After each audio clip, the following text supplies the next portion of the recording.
Les gars, c'est l'heure. C'est l'heure de rêver pour un potentiel mondial. Plus de place au calcul. Là, ce n'est qu'un match. Là, ça se joue qu'en un match. Minimum 2 matchs. Le premier match, déjà les matchs là, ce sont les finales. Le premier match est face au Nigeria. On tape le Nigeria, ensuite on tape le vainqueur entre le Congo et le Cameroun. Les gars, plus de droit au calcul. Le football, là, ça se joue sur le terrain. Il n'y a pas de Nigeria, c'est la grande équipe, victoire aussi. Non, non, non, non, non, non. On n'est pas dedans. On n'est pas le Bénin. Là, il n'y a pas de demi-mesure. On regarde le Nigeria, œil dans œil, et on part au Maroc.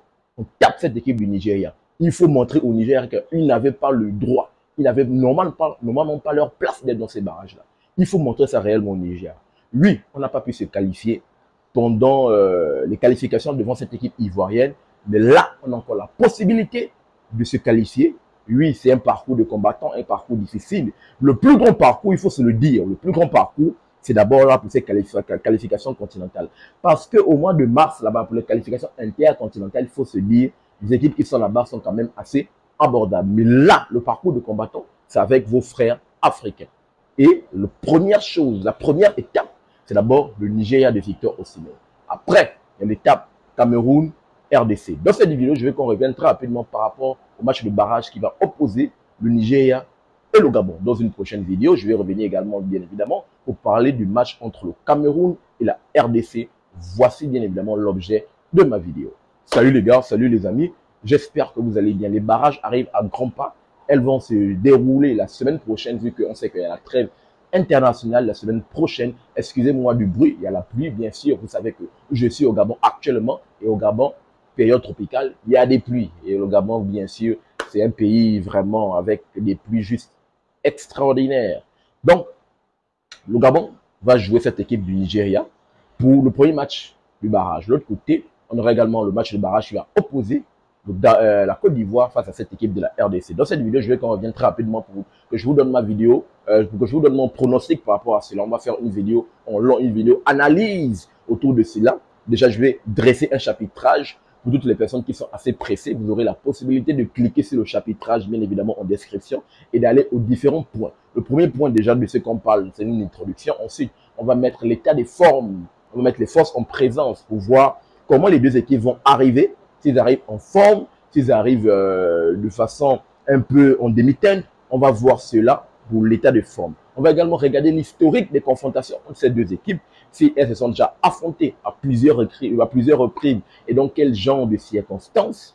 Et bien sûr, on va donner les clés du match. On va faire une analyse assez tactique autour de cela. Et en fin de vidéo, je vais vous donner mon pronostic. J'aimerais également vous entendre ton pronostic, mais tout se passe dans la rubrique commentaires pour qu'on puisse essayer d'en discuter autour du football africain.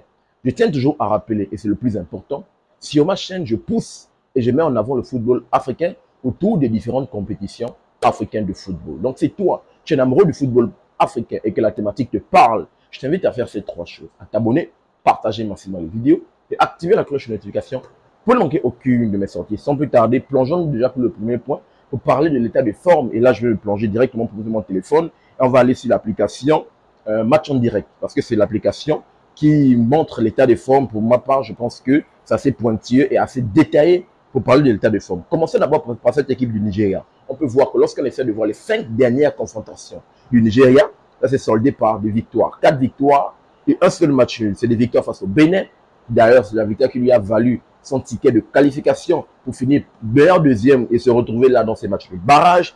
On a les victoires face au Lesotho, on a les victoires face au Rwanda, on a les victoires face au Congo, Brazzaville. Le seul match nul, la seule tâche dans ces 5 confrontations, c'est le match nul face à cette équipe de l'Afrique du Sud. Il faut le dire, l'Afrique du Sud qui fait partie des 9 qualifiés pour le mondial. Donc, forcément, ça a été un match assez difficile de s'y croire. Ils se sont déplacés du côté de Johannesburg. Donc, forcément, ça a été plus difficile. Mais il faut le dire, le bilan est quand même assez positif pour cette équipe des Super Eagles du Nigeria qui arrive très en forme et surtout avec un Victor Osimhen en chaud. Parce que le match face au Bénin, il a été extraordinaire. Il a mis des buts extraordinaires et de surcroît, il a même parlé. Victor Osimhen a parlé pour dire qu'il veut aller au mondial. Donc, il nous envoie un message clair. Il veut aller au mondial. Donc, forcément, il va répondre présent dans le match face au Gabon. Et là, ça doit être au Gabon, bien sûr, de répondre présent. Maintenant, allons du côté de notre équipe des Panthères du Gabon. Les Panthères du Gabon également il faut le dire, lorsqu'on essaie de voir les 5 derniers matchs, ils sont à l'image de cette équipe de Super Eagles du Nigeria. Même nombre de bilans, et 4 victoires, un match nul. Les victoires, c'est face au Burundi, à la Gambie, une victoire très importante, parce que vraiment, c'est une victoire assez majeure.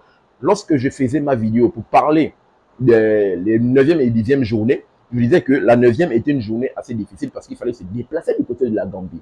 Sachant bien sûr, le contentieux qu'on avait avec cette équipe gambienne, de 2, on sait que pour battre la Gambie, deux fois pour nous, les Panthères du Gabon, c'est assez difficile. Mais cette victoire que mon équipe Panthère du Gabon, emmenée par Pierre-Emerick Aubameyang qui a répondu présent, je pense qu'il était au-delà d'un triplé ou un quadruplé, un truc de ce genre, aller s'imposer là-bas, ça a été un match hyper plaisant, un match référence pour les hommes de notre coach national Thierry Mouyoma, qui vraiment a pu s'imposer. Et bien évidemment, c'est une victoire à saluer. Donc, après on a les victoires face aux Seychelles. Bon, les Seychelles ont été les petits poussins du groupe. La victoire face à Guinée-Bissau. Et comme je l'ai dit, le seul match nul, c'est face à la Côte d'Ivoire. On se rappelle bien le match du côté du stade de la rénovation de France-Séville au Gabon. Le match nul, un score nul, les Liège. Normalement, c'était le match pour ma part qui devait nous donner une qualification directe. Mais l'équipe des Panthères n'a pas pu s'imposer. Mais comme je l'ai dit, plus besoin de reparler du passé. On parle maintenant. Donc, lorsqu'on essaie de voir l'état des formes, il faut le dire, les deux équipes arrivent quasiment en forme de la même façon. Pas quasiment, ils arrivent en forme de la même façon. 4 victoires, un match nul et avec des buteurs très en forme. Victor Osimhen et Pierre-Emerick Aubameyang en parlant de l'état des formes des deux équipes. Maintenant, rapidement, essayons d'en voir l'historique des confrontations. Lorsqu'on essaie de checker l'historique des confrontations, il faut le dire, les deux équipes ne sont pas vraiment affrontées à plusieurs reprises. Lorsque j'essaie de voir, de checker avec mon application match en direct, je vois qu'il n'y a que 2 matchs. Et ça date de 2005 et 2004. Et lorsque j'essaie d'aller checker, bien sûr, c'était les qualifications pour le mondial. Qualification pour le mondial, ça devait sans doute être le mondial de 2006. Vu que 2002, 2006. Donc ça devait être sans doute le mondial de 2006. Donc pour ces qualifications pour le mondial, le Gabon, le Niger s'était déplacé du côté du Gabon. Le match avait fini sur un score de parité, un but partout, en 2004, en octobre. Et après, en 2005, au mois de mars, le Gabon s'était déplacé du côté du Nigeria. Malheureusement, le match avait fini sur un score de 2-0 KO. Cette équipe du Nigeria, sans doute, qui avait décroché son ticket de qualification pour le mondial. Donc, il faut le dire, les deux équipes, en voyant l'histoire des confrontations, en tout cas de par ce que je vois de mon application de match en direct, ils ne sont pas inventés à plusieurs reprises. Déjà, au niveau de la CAN, ils n'ont, de ce que je vois, sans doute pas été dans le même groupe, à part si vous avez des informations supplémentaires, hormis l'application match en direct. Si vous avez des informations, je serais ravi de vous écouter dans la rubrique commentaires pour qu'on échange.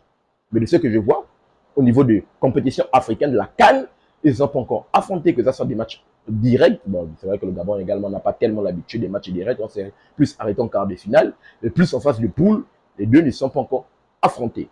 Donc, en parlant de l'histoire des confrontations, on n'a pas tellement de base pour s'appuyer, pour étayer nos propos. Mais autour de cela, déjà, on peut dégager déjà un pronostic.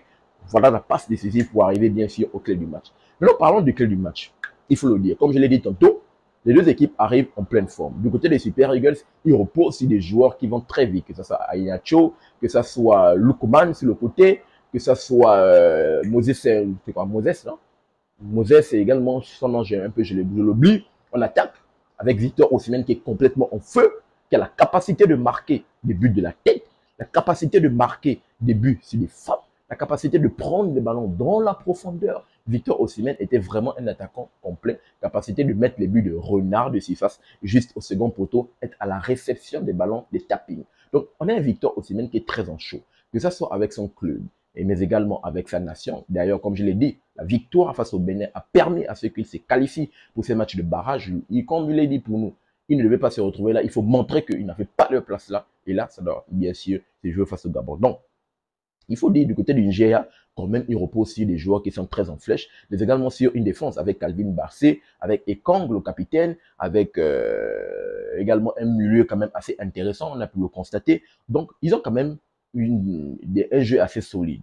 Mais il faut le dire, ce n'est pas également une équipe qui est injouable. Parce que s'ils se retrouvent dans ce genre de circonstances, les hommes d'Eric Sekouchel, bien sûr, c'est qu'ils ne sont pas injouables, ils sont prenables. Donc, forcément, autour de cela, ils ont des faiblesses. Autour de leur défense, quand même, qui est assez solide, parce qu'ils ont des joueurs qui sont très solides et robustes. Donc, forcément, de l'autre côté, en parlant du Gabon, Bien sûr, vu également que nous, on repose sur des joueurs très rapides, en parlant de Denis Bouanga, exceptionnel, très rapide, qui a la capacité, que ce soit avec son club, mais également avec son pays, de marquer des buts exceptionnels. Je pense qu'il fait partie des meilleurs buteurs d'ailleurs de cette qualification mondiale.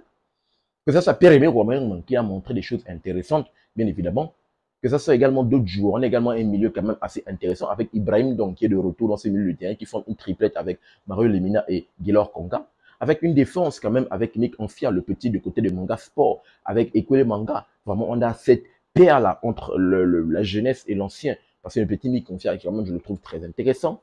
Avec Ekomi sur son côté, je le trouve même plus intéressant que Yohan Obiang. Ekomi, il a le pied, il a du répondant. Yohan Obiang avec Oyono sur le côté droit. Donc, quand même, il faut le dire, on a une équipe très intéressante. On a une équipe de Thierry Mouyuma. Pour ma part, je pense que l'équipe de Thierry Mouyuma est très intéressante. Et cette équipe, bien sûr, a la capacité d'aller plus au bout. Mais le seul problème, c'est qu'on est un peu trop doux. C'est ça notre problème. On est un peu trop doux. Doux dans quel sens? C'est que lorsqu'on affronte des équipes du haut du chapeau, en tout cas qui sont très élevées au niveau du classement, que ce soit FIFA ou CAF, qui sont plus élevés que nous, lorsqu'on affronte ces équipes, on a tendance un peu à être trop doux. Il va falloir sortir les crocs. Parce que face à cette équipe du Nigeria, il faut sortir les crocs. Comme je l'ai dit, là, on ne parle pas de match où il faut jouer les points au bout de 90 minutes. Non, non, non, non, non. On veut un vainqueur. Donc, la décision peut se jouer au tir au but. Et comme je l'ai dit dans une précédente vidéo, pour ceux qui n'ont pas vu, bien sûr, le Gabon doit surtout et surtout s'appuyer également sur la séance de tir au but. Si la décision, pour ma part, je pense que la décision peut aller jusqu'à la séance de tir au but. Thierry Mouyuma doit préparer bien sûr ce compartiment. Il n'y a pas de dire que c'est une forme de faiblesse. Non, non, non, ce n'est pas une forme de faiblesse. C'est se regarder droit dans les yeux. Si dans le jeu, on n'arrive pas à arriver à contrecarrer cette équipe du Niger, parce que déjà de 1, il va falloir qu'on évite le fait de prendre de l'eau. Qui dit prendre de l'eau, c'est-à-dire se retrouver dans des circonstances comme le Bénin, prendre 1, 2, 3 buts qui vont nous amputer, ne plus avoir des chances de revenir, parce que plus vous prenez de buts, plus ça déstabilise l'équipe. Mais de surcroît, il va vraiment falloir déjà arrêter, annuler déjà le fait de vraiment contrecarrer cela. Faire un peu un match similaire à cette équipe de la Côte d'Ivoire, mais être encore un peu plus méchant que cela. Parce que le match face à la Côte d'Ivoire, j'ai été très dur avec cette équipe du Gabon. Pourquoi? Parce que, comme je l'ai dit, il y avait la possibilité de se qualifier et de ne pas se retrouver dans ce genre de situation. Sachant bien sûr que cette équipe de la Côte d'Ivoire, oui, championne d'Afrique, elle était prenable. Donc, on a ces genres de circonstances-là. Il va falloir que cette équipe, bien évidemment, s'appuie sur ces flèches. Pierre-Emile Aubameyang, lui, il n'est plus le joueur qu'il était encore très jeune, très rapide, mais il a encore cette capacité de répéter les efforts et d'aller très vite en attaque, avec un Denis Bouanga également qui font une très paire, Jim Alevina qui peut également s'associer. Donc, il va falloir se reposer dessus, aller très vite et peut-être trouver la solution au bout de 90 minutes. Maintenant, si la solution ne se trouve pas au bout de 90 minutes, pour ma part, notre coach national Thierry Mouyuma doit se reposer sur la séance de tir au but. Et je pense que dans la séance de tir au but, on peut arriver à venir au bout de cette équipe du Nigeria. Et il va falloir bien sûr préparer du 1, le gardien, parce que le gardien joue un rôle hyper important et prépondérant dans la séance de tir au but. De 2 également les tireurs, parce que tout doit se jouer dans la tête. Les gars, comme je vous ai dit, il va falloir battre cette équipe. Arrivons rapidement à mon pronostic. Et par rapport à mon pronostic, bien évidemment, par rapport au pronostic, il faut le dire, l'avantage déjà de base à cette équipe, non, il n'y a pas de problème. La pression est du côté du Nigeria. Déjà, le Nigeria se retrouvait déjà dans une pression parce qu'il se retrouvait dans des circonstances où il ne devait pas se qualifier déjà de façon régulière devant l'Afrique du Sud. Et le surcroît, il ne devait même pas être parmi les meilleurs deuxièmes. Mais avec la CAF, il y a eu cette petite magouille-là, il se retrouve dans les barrages. Ok, dans les matchs de barrage, il faut le dire, la pression est sur eux. Comme l'a dit Victor Osimhen, il veut aller au mondial. Donc, ils auront une pression supplémentaire. Pour nous, oui, nous, ces gars, on veut aller au mondial. On a une génération forcément qui va jouer son dernier mondial. Et donc, elle veut également aller. Il y a une pression supplémentaire autour de cela. Mais en parlant de favoris, le favori est du côté du Nigeria. Donc, parlant des favoris, je donne un pourcentage de victoire 60-40. Je vais même très loin, 60-40. Voire même si j'essaie de réduire au vu des performances qu'on a montrées pour cette qualification, 55-45. Maintenant, pour ma part, à mon cœur, supporter de mon équipe des Panthères, je donne une victoire pour mon équipe du Gabon pendant la séance de tir au but. Pour ma part, séance de tir au but, on s'impose, victoire, et on se qualifie pour affronter le vainqueur entre la RDC et le Cameroun, ce qui sera l'objet de la deuxième vidéo. Donc, voici ce que rapidement je voulais partager avec vous dans cette vidéo. J'aimerais entendre également ton pronostic de tout ce qui se passe dans la rubrique commentaires pour qu'on puisse essayer d'en discuter autour du football africain qu'on aime et qu'on adore. N'oubliez pas de vous abonner, de liker et surtout activer la cloche de notification pour ne manquer aucune de mes sorties. Peace. Très bientôt les gars.